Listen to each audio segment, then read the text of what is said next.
नागपुरात आयोजित पत्रकार परिषदेत आमदार मनीषा कायंदे यांनी आमदार रोहित पवार आणि त्यांच्या संघर्ष यात्रेवर जोरदार टीका केली। ते काय म्हणाल्यात पाहूयात। कधी पडणार तारखा दिल्या आहेत, तसं आता रोहित पवार कुठेतरी करू लागले। रोहित पवारांना मला विचारायचं आहे की पवार नाव बाजूला केलं तर तुमचं स्वतःचं काय कर्तृत्व आहे आणि तुमच्याच घरात काय चाललंय हे तुम्हालाच माहिती नाही।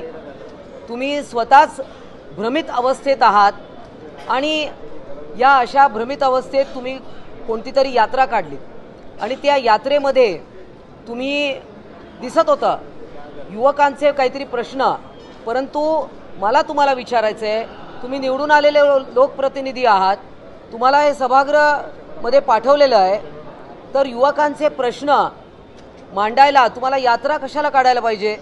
म्हणजे राहुल गांधी आता तुम्ही बनताय की काय अशी आता लोकांना शंका येते आणि त्यामुळे रोहित पवार यांनी आमच्याविषयी आणि आम्ही कोणत्या चिन्हावर लढणार आहोत हे याच्यावर स्वतःचा वेळ खर्ची करू नये आणि त्या उलट तुमच्या घरात काय चाललंय त्याच्याकडे तुम्ही लक्ष द्या आणि दुसरे राहुल गांधी किंवा संजय राऊत बनू नका।